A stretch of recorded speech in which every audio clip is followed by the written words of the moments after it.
ہے نہیں کوئی جہاں میں میرا اب تیرے سوا۔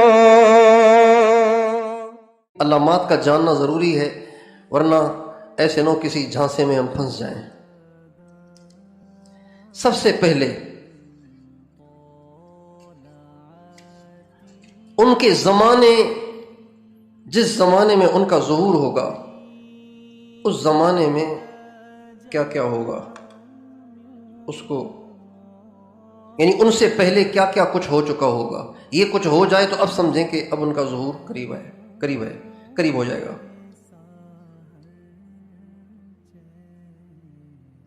ایک تو یہ کہ جب وہ آئیں گے نا تو اس سے پہلے زمین ظلم و ستم سے بھر چکی ہوگی، انصاف نام کی کوئی شے نہیں ہوگی، آپ کو انصاف کہیں نہیں ملے گا۔ اب آپ جائیں دفتروں میں، پیسے کے بغیر کوئی کام نہیں ہوتا، مسجد کا کام بھی پیسوں کے بغیر نہیں ہوتا، مدرسے کا کام وہ عورتوں کے لیے ہم سوچ رہے تھے کہ کوئی ہم عورتوں کے لیے بھی جگہ بنائیں جہاں پہ عورتوں کی تعلیم ہو، تربیت ہو، ساری چیزیں ہوں۔ اب وہ کتنے مہینوں سے لگے ہوئے ہیں، اور دفتروں والے اللہ کے لیے تو کر نہیں رہے تھے، اب پیسے دیے اب بھی ٹال مٹول یہ وہ خام خواہ اس کو لمبا لمبا لمبا لمبا کیے جا رہے ہیں۔ ظلم و ستم سے زمین بھر چکی ہوگی، کسی کو انصاف نہیں ملے گا۔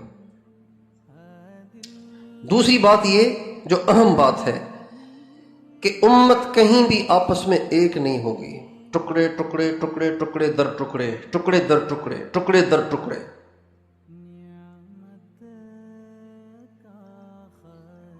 یہ حنفی ہے، یہ شافی ہے، یہ مالکی ہے، یہ حنبلی ہے، یہ تو چلے اہل حق ساری جماعتیں ہیں، اجتہاد ہے اس لیے اختلاف ہو گیا۔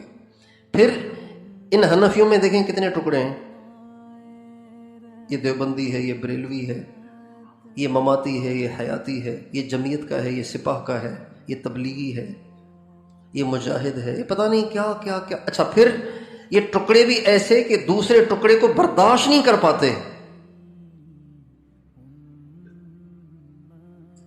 محنتیں مختلف ہیں، ہر ایک اپنے میدان میں محنت کرے تو چلو اس میں تو کوئی حرج نہیں بھائی، کوئی مدرسے کے ذریعے سے علم کو پھیلا رہا ہے، اور کوئی عوام الناس میں محنت کر کے ان میں دین کا شوق پیدا کر رہا ہے تبلیغ کے ذریعے، اور کوئی خانقاہ کھول کے بھائی لوگوں کے تزکیے کی محنت کر رہا ہے، اور کوئی کہیں اگر کفار سے جہاد ہو رہا ہے تو اس میں برسر پیکار ہے، اور کوئی اسلامی ملک میں اسلامی قانون کے لانے کے لیے جد و جہد کر رہا ہے، اور کوئی کسی باطل فرقے کے رد پہ محنت کر رہا ہے۔ تو یہ ساری چیزیں ٹھیک ہے، لیکن آپس میں دست و گرے باں ہونا، ایک دوسرے کو برداشت کرنا، اس کو فرقہ واریت کہتے ہیں، اس کو اختلاف کہتے ہیں، اس کو فرقہ واریت کہتے ہیں،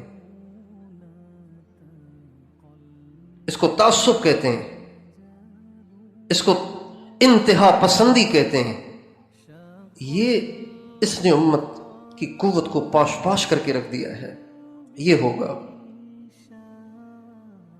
اور بہت سی نشانیاں ایسی ہیں کہ ایک یہ نشانی بھی ہے کہ زلزلے بھی کثرت سے آئیں گے، کبھی کہیں جھٹکے، کبھی کہیں جھٹکے، کبھی کہیں جھٹکے، کبھی کہیں جھٹکے، سنتے نہیں سنتے؟ یہ بھی بہت ہوگا۔ آسمان سے مختلف دھماکوں کی آوازیں آئیں گی، یہ بھی ہے۔ قتل کی کثرت ہوگی، بہت لوگ مارے جا رہے ہوں گے، مارے جا رہے ہوں گے، مارے جا رہے ہوں گے، مارے جا رہے ہوں گے۔ ابھی ایران پہ حملہ کیا، اب کراچی میں کتنے آدمی، قتل عام ہوگا، قتل بہت ہوگا۔ اور ایک یہ بھی نشانی ہے ان کے ظہور سے پہلے جو ظاہر ہوگی کہ ایک دوسرے پہ لان تان بہت ہوگا۔ سوشل میڈیا بھرا پڑا ہے، یہ ان کو برا کہہ رہے ہیں، وہ ان کو برا کہہ رہے ہیں، یہ ان کی ٹانگیں کھینچ رہے ہیں، وہ ان کی ٹانگیں کھینچ رہے ہیں، لان تان بہت ہوگا۔ اور ایک نشانی یہ بھی ہے کہ عراق کے ایک حکمران کو پھانسی دی جائے گی. عراق کے ایک حکمران کو، بولیے سمجھ رہے ہیں کہ نہیں سمجھ رہے ہیں؟ شام میں ایک فتنہ شروع ہوگا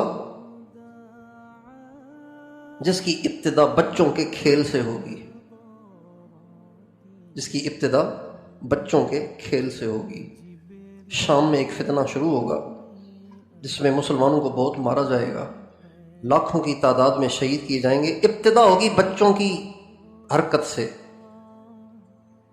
چنانچہ شام میں جو بشار الاسد نے شام میں فساد مچایا، لاکھوں مسلمانوں کو دردناک طریقے سے شہید کیا، تو اس کی ابتدا ایسے ہی ہوئی تھی کہ شام کے ایک اسکول کے کچھ بچوں نے دیوار پہ چاکنگ کی اور وقت کے حکمران کے خلاف ایک جملہ لکھا. یہاں سے بات شروع ہوئی اور پھر کرتے کرتے کرتے بات یہاں تک پہنچی.